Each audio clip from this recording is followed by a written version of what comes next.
Welcome back to the channel. Ladies and gentlemen, finally doing a video I've been wanting to do for a very long time, going over my road trip essentials. I haven't figured out how to work this video into the content.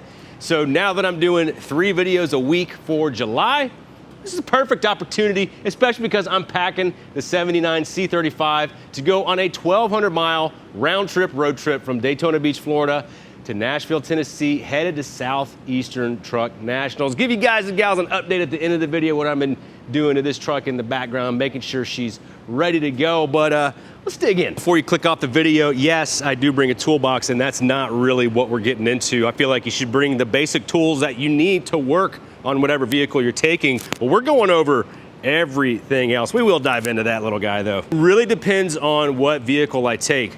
This road trip with a crew cab, long bed truck, and I'm going by myself, I could bring whatever I want. But if I'm going on a trip with a family in the Blazer, we have very limited room in there. So this is gonna look a little bit different than what it would if I was doing a big trip in the Blazer. But guys and gals, obviously the first thing you gotta get is a toolbox. Now I'm not gonna spend a whole lot of time going into what's in here. We will crack it open and take a look at a couple of things that I recommend carrying. But there is a reason why I have this specific toolbox, and I'll show you that in just a second. But real quick, something I don't leave home without is an air pump and a tire valve stem removal tool and installation tool. I had a batch where I had some bad valve stems, and I've probably done 4 of those on the side of the road. I got an extra bottle jack in here, sockets over here, voltmeter, pliers, screwdrivers, wrenches.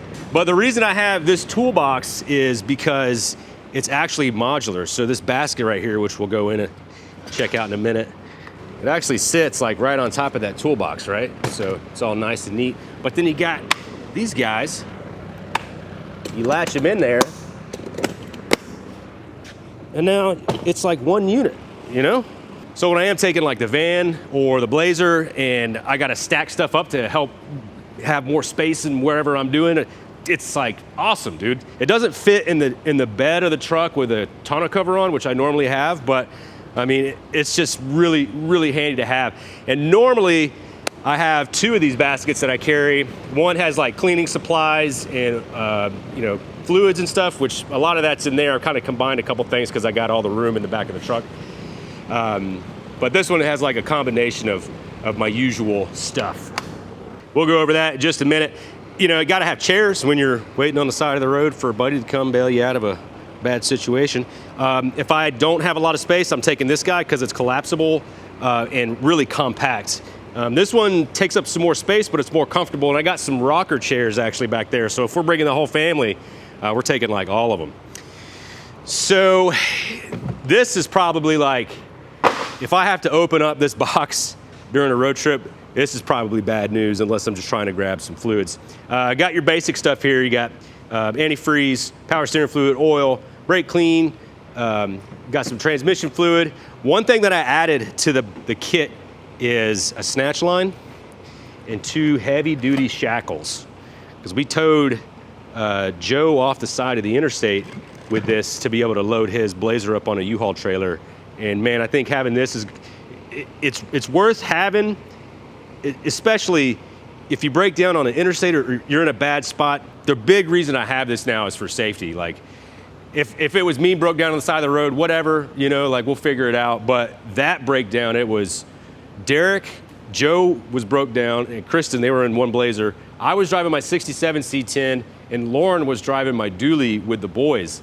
So we were right on a curve on the interstate, people hauling butt, you know, and the boys just weren't listening. And I mean, everybody was safe and everything was fine, but it was, as a dad or a parent, I'm sure you probably know that feeling where you're in a really sketchy spot and people obviously aren't paying attention, especially coming around a corner and they see you and they're going, you know, 85, 90 miles an hour.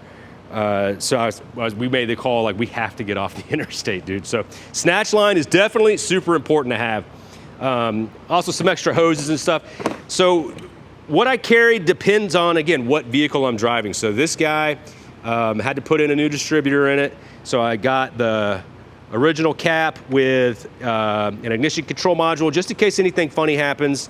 you know, jumper cable, spark plugs. I just put new spark plugs on it because it was melting the ones that were on there. I also got some, we'll go over that in a minute. I always, if I have the space, carry a full-size jack. Now, this is like a short, low-profile jack from Harbor Freight.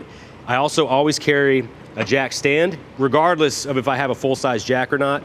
And I always carry a wheel chock. The last thing you want on the side of the road is to have a jack failure and then a dang car fall on top of you and nobody's there to help you, and you know, you end up on the front page of the news or on a different YouTube video. So again, really super basic stuff here. One thing that I have added to this kit is this Pelsey jump starter.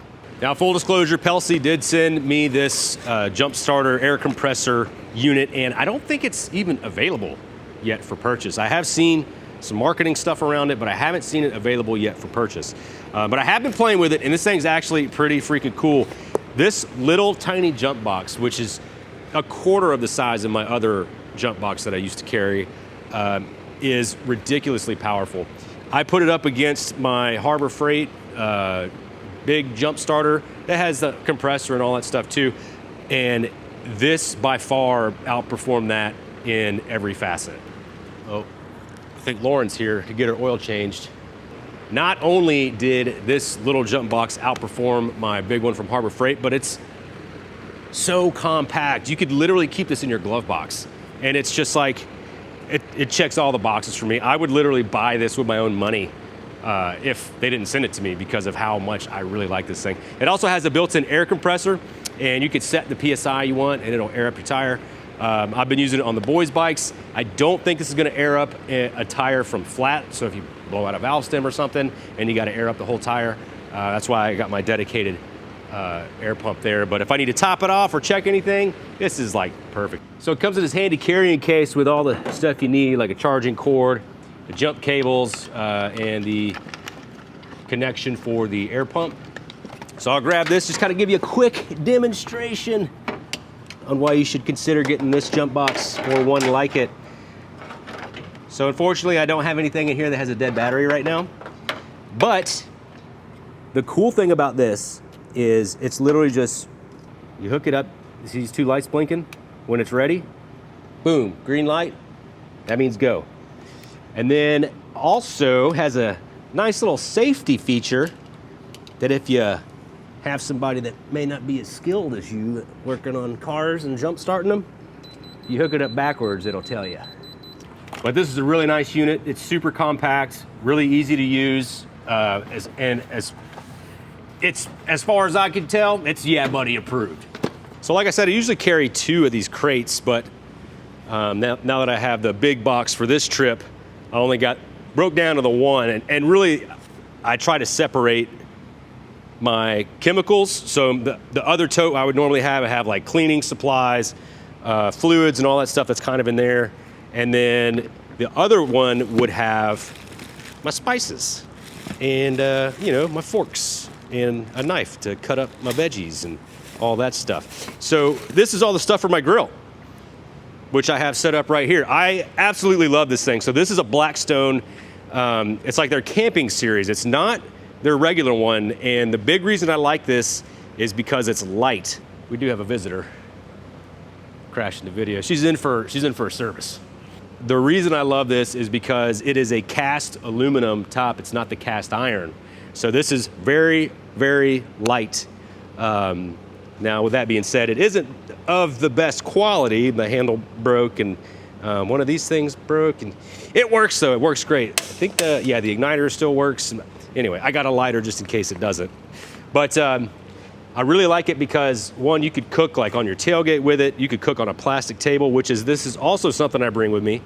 And because it's so lightweight and so easy to use, I do a lot of cooking on the road with this thing.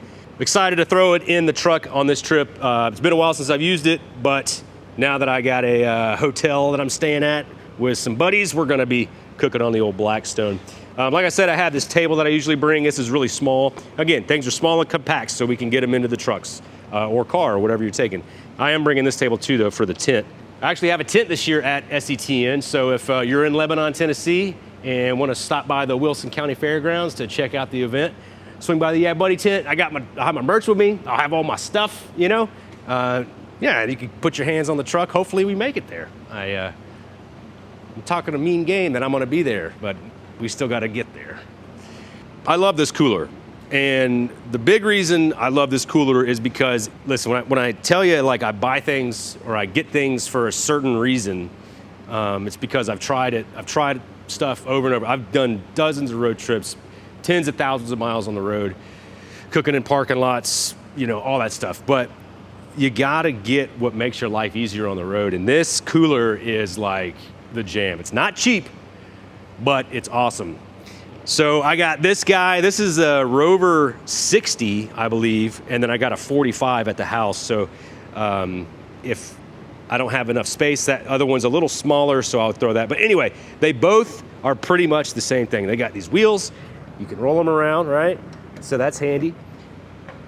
This comes off, and it turns into a basket that Velcros to the top of the cooler. So it's like this tall, so you could throw in, you know, if you have stuff you're cooking with or whatever, and you throw all that in there, and like it's way easy to transport. But the biggest thing for me about this cooler is the accessories.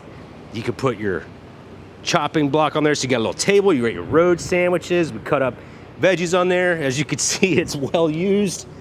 You also got this attachment for, you know, your drink holder, so you can put your beverages there while you're sitting next to the cooler and all that stuff. It's got another bag that'll clip on. It's got an umbrella stand if you want to get one of those things. So not only does it have these nifty features, but check this out. It's like a little fridge, you know? So you got this tray over here, put your bread, your lettuce, your meats, all that stuff. Over here could be your cold snacks, you know? So you keep everything nice and separated. I will say, like, when you're on the road for a while, like this side will sweat and fill up with water, so you gotta keep draining it. But it's really nice to be able to keep everything separated. And if you wanna just fill it up with cold snacks, you take it out and you got a 60-quart cooler. I should be sponsored by these guys, man. I'm like always talking up these coolers. So something I'm trying out on this trip is a bed bag. I haven't been able to find a tonneau cover for this truck yet. Mainly because I'm trying to find one that's cheap. Of course you can find one, but they're all pretty pricey. But anyway, I got this from Walmart for like 40 bucks, and it's a weatherproof bag. It's actually like, it's pretty tall, so I'll be able to fill this sucker up with all of my stuff. Maybe the toolbox and the basket will go in there, just depending on how everything lays out. But this is actually gonna probably hold the merchandise.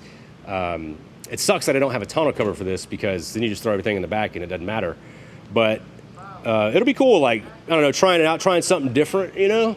But I've seen some guys use these on road trips, and they say they work really well, so that'll be a new one for me. Also, like if you're driving like an old car, Sweet Patina sells these hood roof rack brackets that you can use to put maybe like a bag like this up there or something, where if you don't have a lot of space and you're trying to bring all this stuff with you, you know, you could do that. But yeah, I'm really excited to try this out. So let's talk about the dually. Now, if you guys and gals remember, I rebuilt this motor a couple weeks ago, and I've been driving it around town, putting it through its paces, because I want to make sure this thing is as dependable as it can be on this big road trip. I gotta admit, I'm actually pretty nervous about this road trip, and I don't really know why.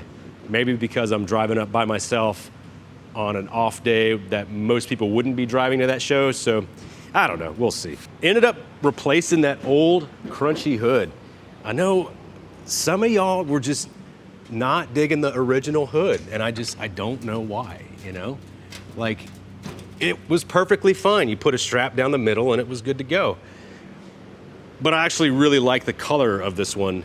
I probably will repaint it, because the paint's in really bad shape, but repaint it that blue instead of the lighter blue. Clean this up with Sweet Patina. Got a video coming out, so that'll be a No BS Tech video. I started back my No BS Tech video series, where I just, you know, get right into whatever we're working on, and I just try to get through it as fast as I can, because I gotta be honest with you, when I'm looking for how to repair something on YouTube, I don't need the whole like, Well, hey guys, welcome back to the channel. Here's my life story before we get into the video 15 minutes later. Like, I hate that, dude. Just get to the point. Like, I'm here to look at this. I'm here to learn how to fix this. I don't need you to be an entertainer. So it's kind of weird because this, obviously, like, I try to put out entertaining content, and that's like opposite of that. But I feel like if you just want to see what it takes to polish a hood in less than 5 minutes, like, there you go, you know? So anyway, sweet potato this sucker, and she looks real nice. Also replaced the cab lights up here with some new ones, some LED units. Also replaced the headlights with some cheap LED ones from Amazon. They are awesome. That's real nice. Also got rid of those West Coast mirrors. I really tried to like them, and they were just so annoying, dude. They literally came out to here.